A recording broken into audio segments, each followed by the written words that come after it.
اعوذ باللہ من الشیطان الرجیم بسم اللہ الرحمن الرحیم ان اللہ وملائکتہ یصلون علی النبی یا ایہا الذین آمنوا صلوا علیہ وسلموا تسلیما اللہم صل علی سیدنا وشفیعنا ومولانا محمد وعلی آل سیدنا ومولانا محمد وبارک وسلم۔ جو چیزیں، جو عبادات پسندیدہ ہیں اور حضور صلی اللہ علیہ وسلم نے اپنے وابستگان کو،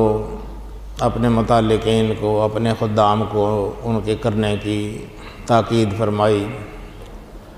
وہ بہت سی ہیں۔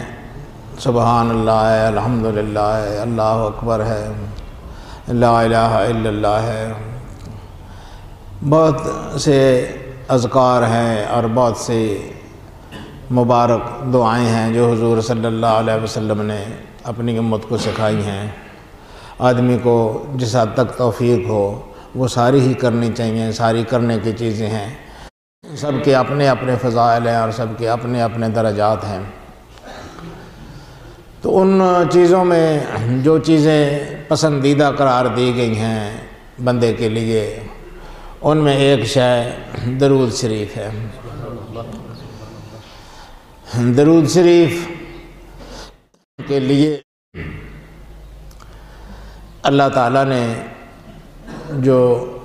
حکم دیا اسی طرح کا حکم دوسری چیزوں کے لیے بھی دیا۔ مثلاً سبح بحمد ربک، اپنے رب کی تسبیح بیان کرو اور اللہ کی حمد بیان کرو، اللہ کی توحید بیان کرو، وَرَبَّكَ فَكَبِّرْ، رب کی بڑائی بیان کرو، اللہ اکبر کہو۔ ساری چیزوں کا اللہ پاک نے حکم دیا، اسی طرح صلاۃ کا بھی حکم دیا۔ لیکن صلاۃ کے حکم کے لیے اہتمام خاص فرمایا۔ دوسری چیزوں کا بھی حکم دیا لیکن اس کے لیے وہ اہتمام نہیں فرمایا جو صلاۃ کا حکم دیتے وقت اہتمام فرمایا۔ مثال کے طور پر تسبیح اللہ بیان کرتا ہے، اللہ کی تسبیح سارے فرشتے بیان کرتے ہیں، لیکن اس کا حکم دیتے وقت اللہ پاک نے یہ بیان نہیں کیا کہ اللہ اپنی پاکیزگی خود بھی بیان کرتا ہے اور اس کے فرشتے بھی بیان کرتے ہیں۔ اے ایمان والو، تم بھی اس کی پاکیزگی بیان کیا کرو۔ اللہ خود بھی اپنی بڑائی بیان کرتا ہے، فرشتے بھی اس کی بڑائیوں کا اعلان کرتے ہیں،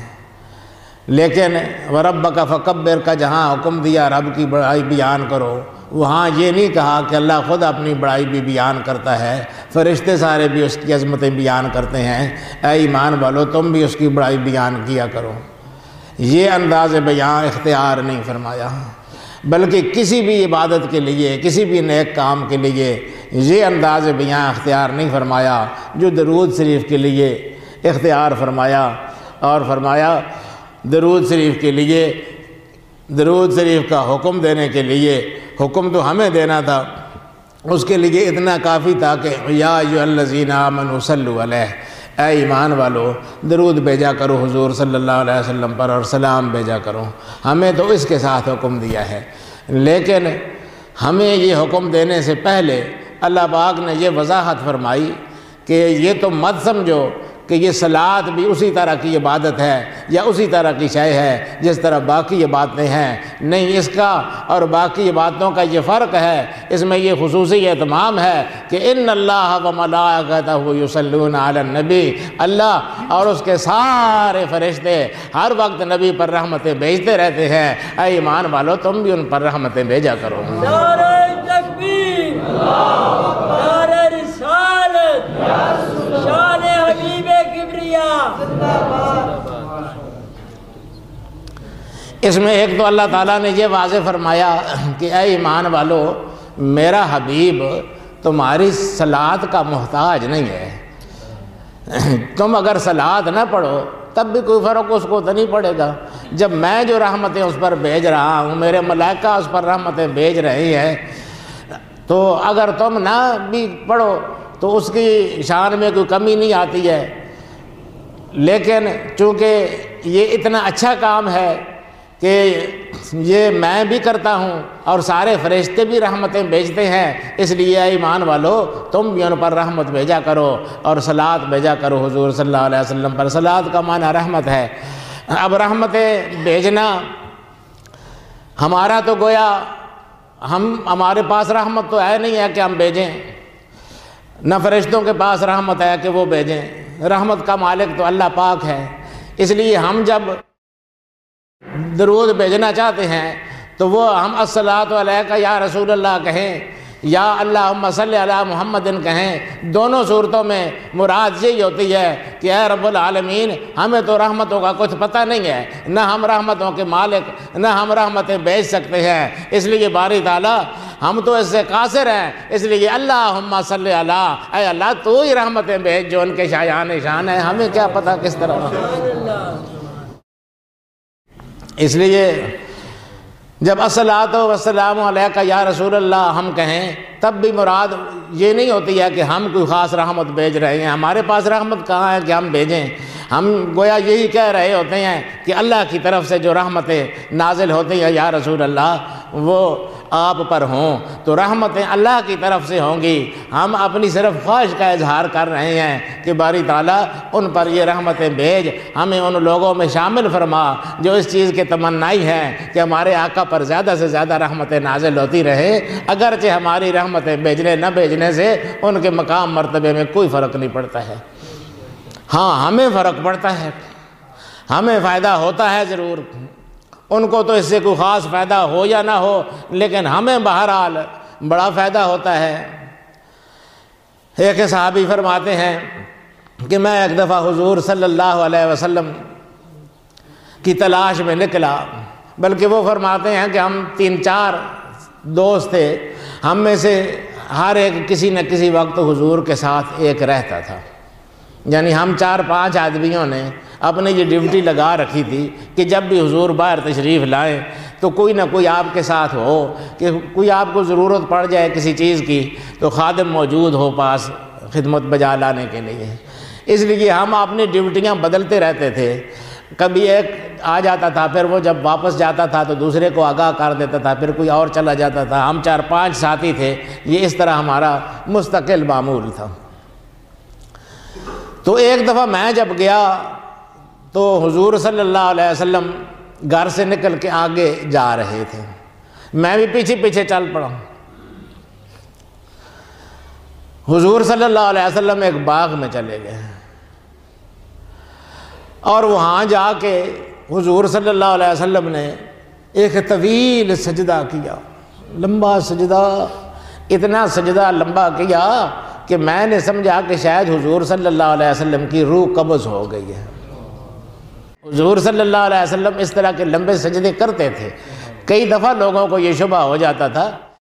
حضرت مائی عائشہ صدیقہ رضی اللہ تعالیٰ عنہ بھی بیان فرماتی ہیں کہ ایک رات حضور صلی اللہ علیہ وسلم نے اتنا طویل سجدہ کیا، اتنا طویل سجدہ کیا کہ میں سمجھی کہ شاید سجدے کے عالم میں آپ کی روح پرواز کر گئی ہے۔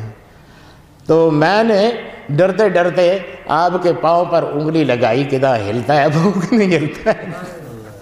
تو حضور صلی اللہ علیہ وسلم کا پاؤں ہلا تو مجھے اطمینان ہو گیا کہ نہیں۔ تو وہ تو زوجہ مطہرہ تھی، وہ اس بے تکلفی کا اظہار کر سکتی تھیں، وہ آپ کے انگوٹھے کو دبا سکتی تھیں، یہ تو خادم تھے، یہ کیسے معلوم کریں؟ اب حضور صلی اللہ علیہ وسلم بالکل ساکن حالت میں، ان کو یہ غالب گمان ہو گیا کہ حضور صلی اللہ علیہ وسلم کی روح پرواز کر گئی ہے۔ یہ رونے لگ گئے، روتے روتے ہچکیاں بند گئیں۔ حضور صلی اللہ علیہ وسلم کا اس محویت سے افاقہ ہوا، حضور صلی اللہ علیہ وسلم اٹھے اور دیکھا کہ یہ پاس کھڑے رو رہے ہیں۔ انہوں نے کہا وہ بھائی تجھے کیا ہوا ہے، تو کیوں رو رہا ہے؟ انہوں نے کہا یا رسول اللہ آپ نے اتنا طویل سجدہ کیا تھا کہ میں یہ سمجھا کہ آپ کا وصال ہو گیا ہے، میں اس غم میں رونے لگ گیا تھا۔ فرمایا نہیں یہ بات نہیں ہے، اصل میں یہ ہے کہ جبریل امین نازل ہوئے تھے، جبریل امین نازل ہوئے تھے انہوں نے مجھے یہ خوشخبری سنائی کہ من صلی علیہ کا واحدۃ صلی اللہ علیہ عشرا، جو آپ پر ایک دفعہ درود بھیجے گا اللہ اس پر 10 رحمتیں بھیجے گا، اللہ تعالیٰ اس کے 10 درجے بلند فرمائے گا، اور اللہ پاک اس کے 10 گناہ معاف فرمائے گا، اور اللہ پاک اس کو 10 غلام آزاد کرنے کا ثواب عطا فرمائے گا۔ مجھے بڑی خوشی ہوئی اس بات سے، اللہ پاک نے کتنا انعام کیا مجھ پر اور میری امت پر کہ صرف ایک درود پڑھنے سے یہ درجے ملیں گے میری امت کو۔ یہ اس خوشی میں نے آ کے سجدہ شکر ادا کیا، یہ شکرانے کا سجدہ تھا اللہ کے اس انعام پر۔ تو یہ درجات ہیں، میں نے عرض کی کہ ہمیں فائدہ پہنچتا ہے، ہمیں اس سے بڑے فائدے پہنچتے ہیں۔ ایک صحابی نے اپنی عبادات کے لیے کچھ وقت مقرر کر رکھا تھا، نفلی عبادات کے لیے وقت مقرر کر رکھا تھا، اس کے بارے میں انہوں نے سوال کیا۔ یہ مشہور روایت ہے، آپ نے سنی ہوگی بارہا، کہ انہوں نے کہا کہ یا رسول اللہ، میں جو عبادت کرتا ہوں اس میں 3 حصے باقی عبادات کرتا ہوں، مراد فرض یہ باتیں وہ نہیں ہیں، یعنی وہ ان کا جو مقرر ٹائم ہے اس اوقات، یہ نہیں کہ وہ دنیا کا اور کام کوئی نہیں کرتے تھے، اپنے کاروبار چھوڑ دیے تھے، ہر وقت عبادت ہی کرتے رہتے تھے، نہیں، جو مقرر وقت تھا ان کا، مثلا انہوں نے فرض کریں کہ 2 گھنٹے بیٹھ کر عبادت کرنی ہے، تو انہوں نے کہا کہ یا رسول اللہ، میں اس طرح کرتا ہوں کہ اس کے 3 حصے تو میں باقی عبادت کرتا رہتا ہوں، اور 1 حصہ جو ہے وہ صرف آپ پر درود کے لیے میں نے رکھا ہوا ہے، اس میں درود پڑھتا ہوں۔ فرمایا اچھا کرتے ہو، وَإِنْ زِدْتَ فَهُوَ خَيْرٌ لَكَ، اگر بڑھا دو تو اچھا رہے گا۔ انہوں نے کہا یا رسول اللہ، میں پھر اس طرح کرتا ہوں کہ 2 حصے آپ کے لیے کر دیتا ہوں، 1 حصہ باقی باتوں کے لیے کرتا ہوں۔ فرمایا یہ تو اچھی صورت ہے، بلکہ اس سے اچھی صورت ہے وَإِنْ زِدْتَ فَهُوَ خَيْرٌ لَكَ، اگر بڑھا دو تو اور اچھا ہوگا۔ انہوں نے کہا یا رسول اللہ، تو پھر میں ایسا نہ کروں کہ وہ جو وقت میں نے نفلی عبادات اور وظائف کے لیے مقرر کر رکھا ہے وہ سارے کا سارا وقت آپ پر درود شریف ہی پڑھتا رہا کروں اور کچھ کروں ہی نہ۔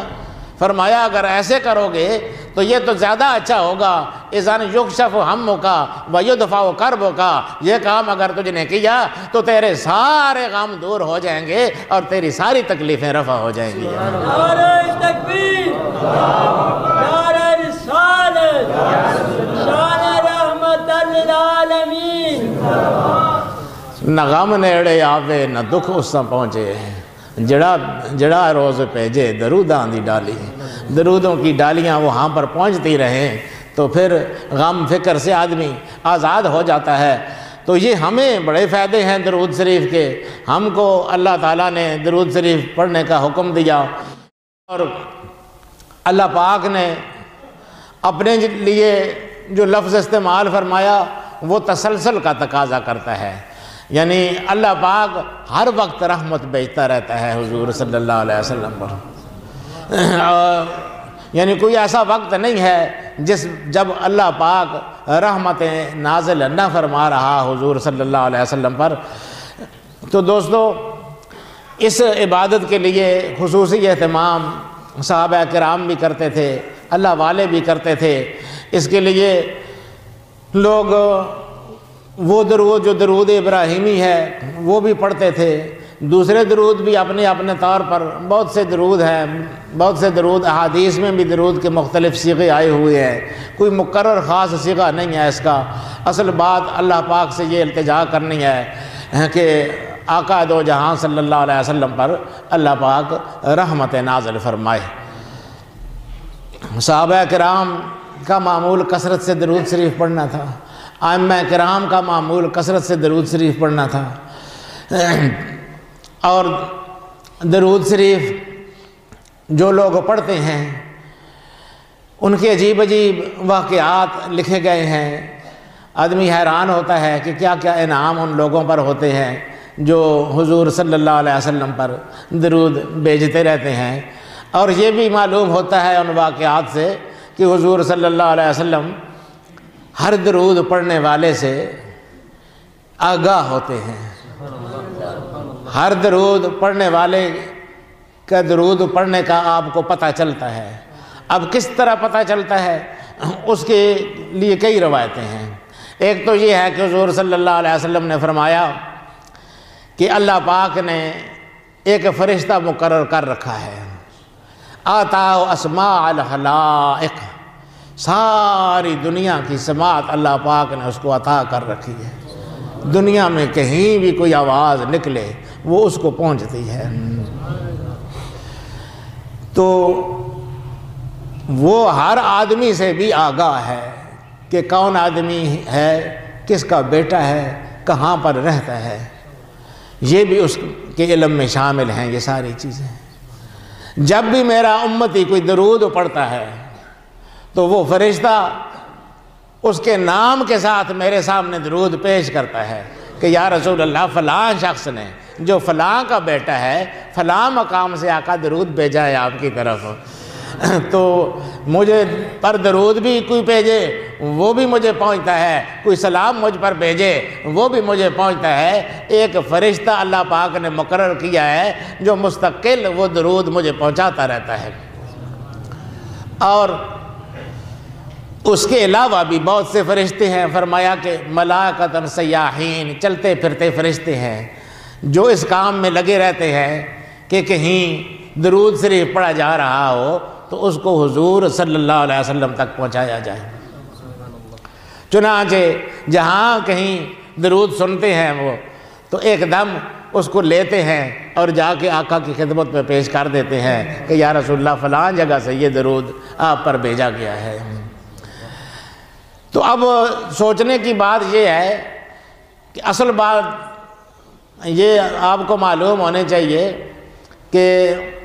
اگر ایک فرشتے کو اتنی سماعت ہو سکتی ہے کہ وہ سارے زمین کی جہاں سے کوئی صلات پڑھے وہ اگر سن سکتا ہے، یہ شرک نہیں ہوتا ہے۔ فرشتہ اگر سن سکتا ہے، شرک تو یہ شے ہے نا کہ اللہ کی خاص صفت کسی دوسرے کے لیے ثابت کر دی جائے۔ اگر ساری دنیا کے درود سننا شرک ہے تو پھر فرشتے کا سننا بھی شرک ہوگا۔ یہ تو حدیث میں آیا ہوا ہے کہ اللہ پاک نے اس کو اسماء الخلائق یعنی ساری مخلوق کی سماع عطا کیا ہے۔ دنیا میں ساری کائنات میں جہاں کوئی درود پڑھنے والا درود پڑھتا ہے وہ اس کو سنتا ہے اور مجھ تک پہنچاتا ہے۔ تو جب وہ سن سکتا ہے، اس کے سننے سے کوئی شرک واقعہ نہیں ہوتا ہے، تو اس کا علم آقا کونین کے علم کے مقابلے میں حیثیت کیا رکھتا ہے؟ وہ تو جو علوم حضور صلی اللہ علیہ وسلم کو اللہ پاک نے عطا کیے ہیں وہ ساری کائنات کا علم اس علم کے مقابلے میں ایک ذرے کی حیثیت رکھتا ہے، اگرچہ خود حضور کا علم بھی اللہ کے علم کے مقابلے میں ایک ذرے کی حیثیت رکھتا ہے، لیکن باقی کائنات کا علم، باقی کائنات کو جو علوم اللہ پاک نے عطا فرمائے وہ تو سارے کے سارے حضور صلی اللہ علیہ وسلم کے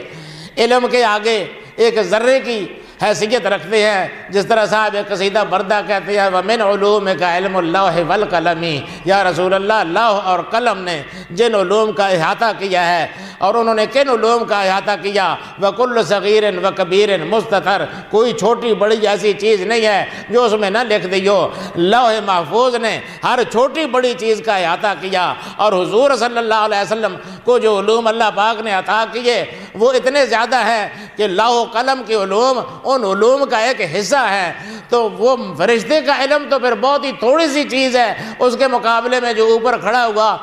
درود پہنچا رہا ہے حضور صلی اللہ علیہ وسلم کو۔ تو اگر وہ سن سکتا ہے تو حضور صلی اللہ علیہ وسلم براہ راست ہمارا درود کیوں نہیں سن سکتے ہیں؟ وہ ضرور ہمارا درود سنتے ہیں۔ ہاں یہ پہنچاتے اس لیے ہے فرشتے کہ یہ تو خادموں کا کام ہے،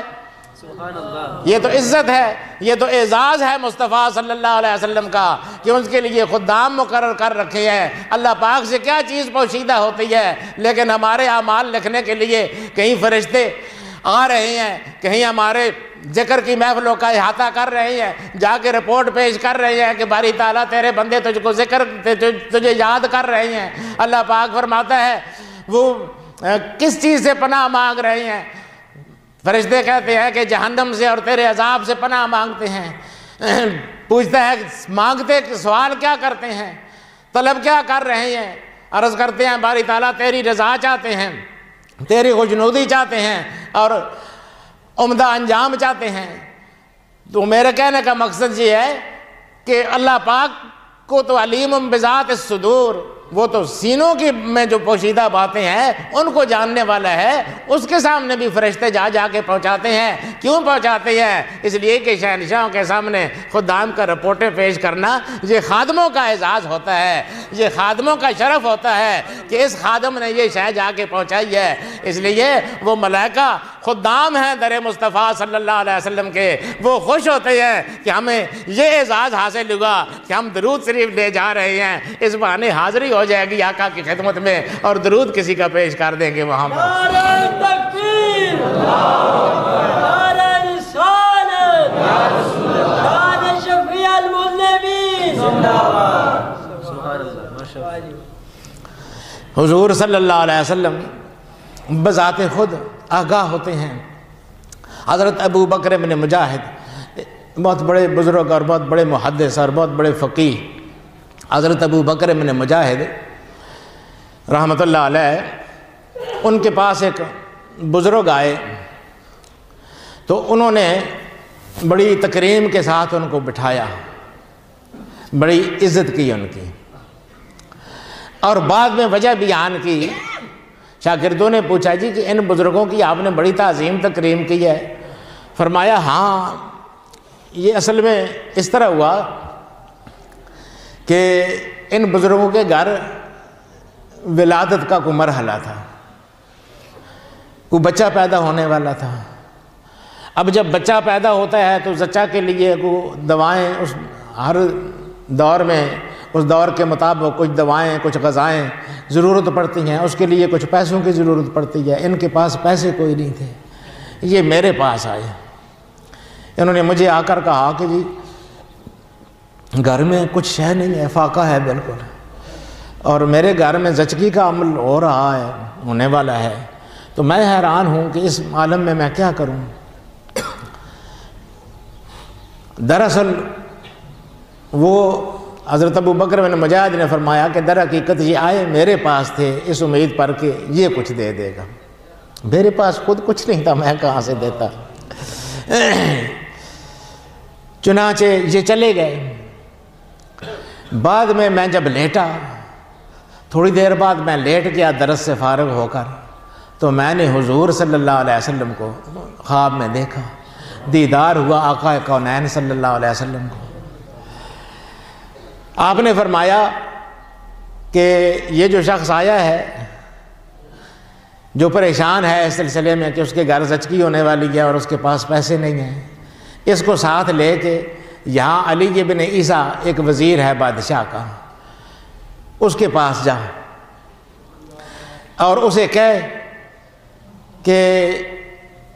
اس کو رسول اللہ نے بھیجا ہے آپ کے پاس، اس کو 100 اشرفی دے دیں، اور اگر وہ پوچھے کہ اس چیز کا ثبوت کیا ہے، اس طرح سے تو ہر آدمی آگے کہتا ہے کہ مجھے رسول اللہ نے بھیجا ہے اور پیسے تو کوئی نہیں دے سکتا ہے، اگر وہ پوچھے کہ ثبوت کیا ہے اس کا، تو اس کو بتانا کہ اس کا ثبوت یہ ہے کہ تم ہر جمعے کو 1000 دفعہ درود شریف مجھ پر پڑھتے ہو اور وہ مسلسل پڑھتے رہتے ہو۔ پچھلے جمعے کو ایسا ہوا کہ تم نے 700 دفعہ پڑھا تھا، بادشاہ کا بلاوا آ گیا، تمہیں جانا پڑ گیا، تم چلے گئے، وہاں سے فارغ ہو کے آ کے تم نے پھر وہ 300 مکمل کیا۔ یہ ایسا معاملہ ہے کہ یا میں جانتا ہوں یا وہ علی بن عیسیٰ جانتا ہے، اور تو کوئی نہیں جانتا ہے۔ یہ ثبوت ہے اس چیز کا کہ میں نے بھیجا ہے اس کو۔ وہ حضرت ابو بکر بن مجاہد کہتے ہیں کہ میں لے گیا ان کو علی بن عیسیٰ کے پاس، میں نے کہا جی ان کو حضور صلی اللہ علیہ وسلم نے بھیجا ہے۔ اس نے کہا اچھا، اٹھ کھڑا ہوا تعظیم تکریم کے لیے، بڑی عزت کے ساتھ بٹھایا، پوچھا کس لیے بھیجا ہے؟ میں نے کہا جی 100 اشرفیاں حضور صلی اللہ علیہ وسلم نے فرمایا ہے ان کو دے دی جائیں۔ فرمایا اچھا کس طرح فرمایا ہے حضور صلی اللہ علیہ وسلم نے، کیا واقعہ ہوا ہے؟ تو میں نے بتایا، حضرت ابو بکر بن مجاہد کہتے ہیں کہ میں نے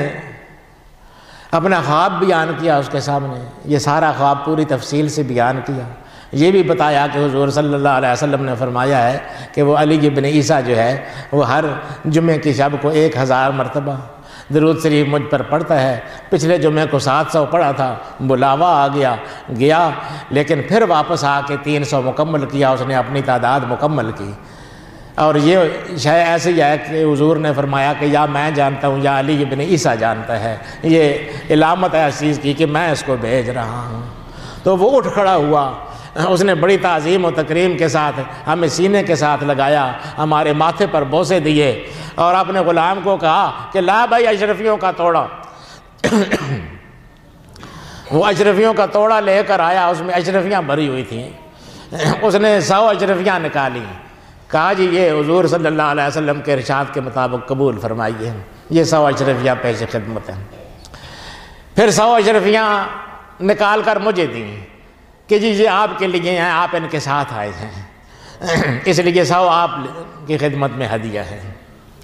پھر 100 اور نکالی، کہنے لگا کہ یہ چونکہ مجھے یہ بشارت ملی ہے آپ حضرات کے صدقے کہ میرا درود شریف حضور صلی اللہ علیہ وسلم خود سنتے ہیں اور متوجہ ہوتی ہے میری طرف، یہ خوشی آپ دونوں حضرات کی وجہ سے ملی، 100 دینار آپ کا اور 100 دینار آپ کا، یہ اس صلے میں لے لیجئے۔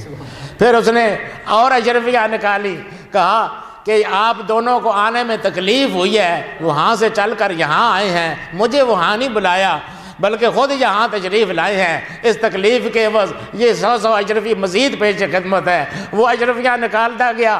کہتے ہیں کہ 1000 اشرفیوں تک معاملہ پہنچا، وہ تو توڑا خالی کرنے پر تلا ہوا تھا مختلف بہانوں سے ہمیں دے دے کے، مگر یہ جو میرے ساتھی تھے انہوں نے کہا کہ وزیر صاحب زیادہ تکلف نہ کریں، ہم ایک پیسہ 100 اشرفیوں سے زیادہ نہیں لیں گے، کیونکہ آقا مولا صلی اللہ علیہ وسلم نے 100 اشرفیوں کا حکم دیا ہے۔ بس جو حکم ہوا ہے وہاں سے اس کے مطابق ہمیں 100 اشرفیاں دیں، باقی ہم کچھ نہیں لیتے ہیں، کیونکہ آقا نے اور کچھ ذکر نہیں فرمایا تھا، ایک ہی 100 اشرفیوں کا حکم ہوا تھا، بس 100 اشرفیاں ہمیں دے دیں، ہم جاتے ہیں۔ تو انہوں نے صرف 100 اشرفیاں لیں اس سے اور چلے آئے۔ تو مجھے اس بنا پر ان کا بہت احترام رہتا ہے کہ ان کے لیے حضور صلی اللہ علیہ وسلم نے مجھے خواب میں حکم دیا کہ جا کے اس کی ضرورت پوری کرنے کا یہ انتظام کرو، اس لیے یہ جب بھی آتے ہیں میں ان کا احترام کرتا ہوں اور تکریم کرتا ہوں۔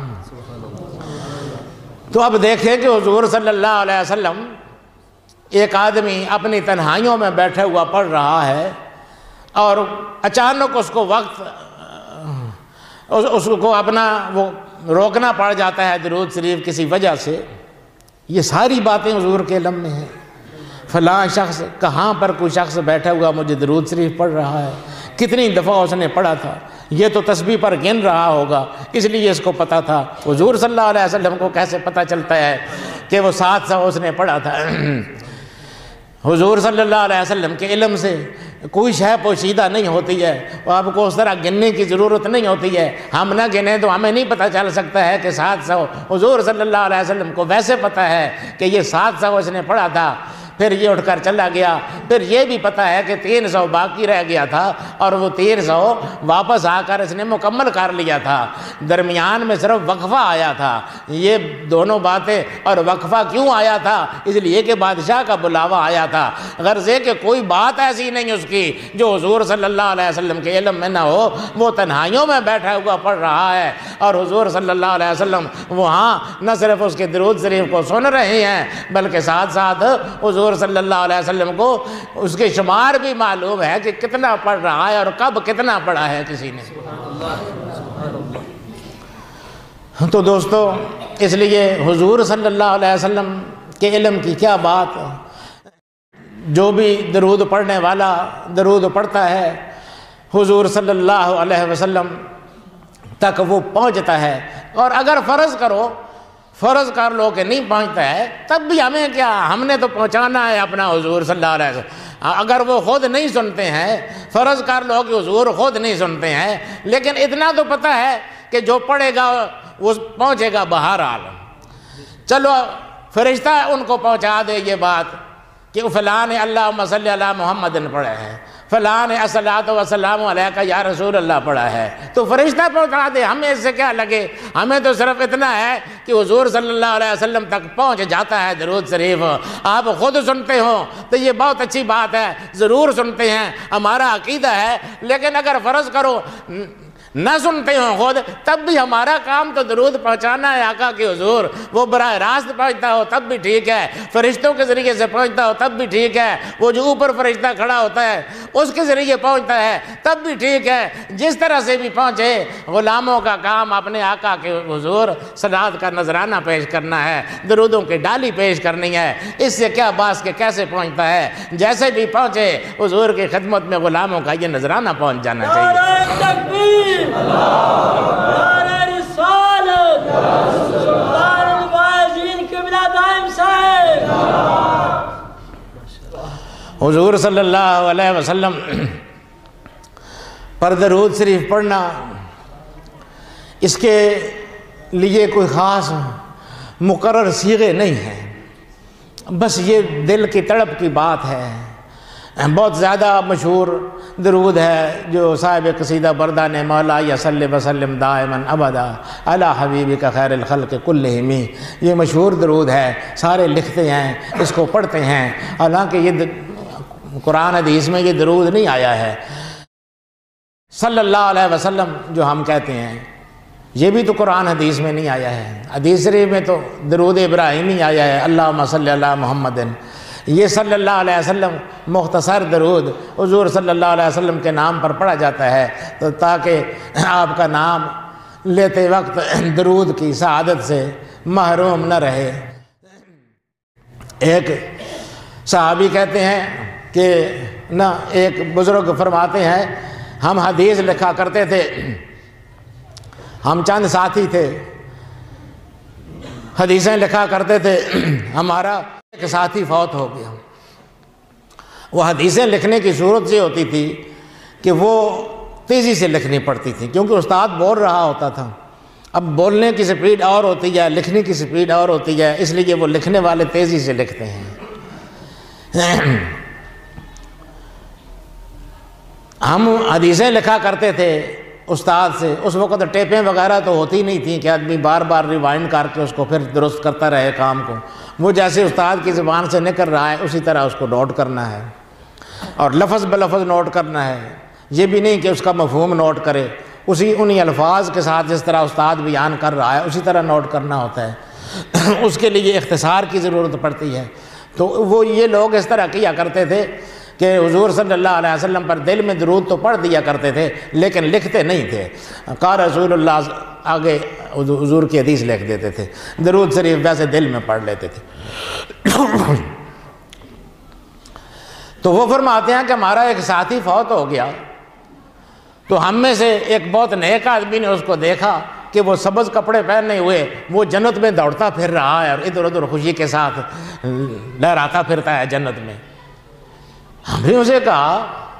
کہ بھئی یہ کیا اتنا بڑا اعزاز تجھ کو مل گیا ہے، براہ راست جنت میں سبز کپڑے پہن کے تو لہراتا پھر رہا اور گھومتا پھر رہا ہے جنت میں، کس چیز کا یہ اعزاز ملا ہے تجھے؟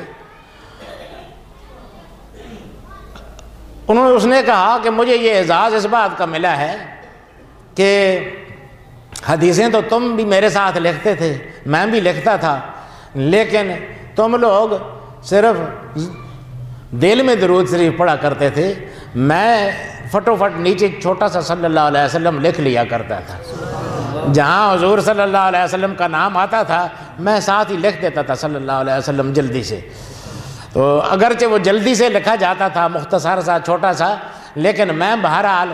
رسول اللہ کا جب بھی تذکرہ آتا تھا درود شریف لکھے بغیر نہیں گزرتا تھا۔ تو اللہ پاک نے کہا کہ یہ وہ شخص ہے جس نے میرے محبوب کے نام پر اپنے قلم کو چلانا بغیر صلات کے گوارا نہیں کیا، اس لیے اس کو بخش دو اور اس کو جنت میں بھیج دو۔ یہ مجھے اس چیز کا صلہ ملا ہے کہ میں جب بھی رسول اللہ کا نام آیا اس کے ساتھ صلی اللہ علیہ وسلم لکھتا چلا گیا۔ میں نعرہ تکبیر، نعرہ رسالت، شان غلامان مصطفیٰ۔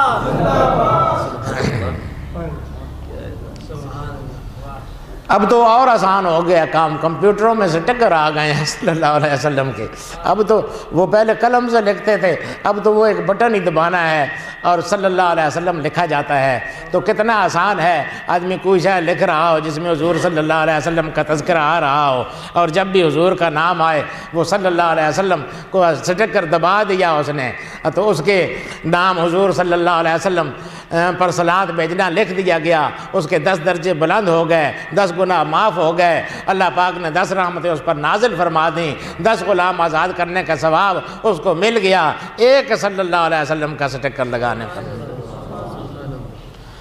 تو دوستو یہ اعزاز ہیں درود شریف پڑھنے والوں کے۔ اس سلسلے میں کچھ باتیں آئندہ آپ کو سنائیں گے۔ وآخر دعوانا الحمدللہ رب العالمین۔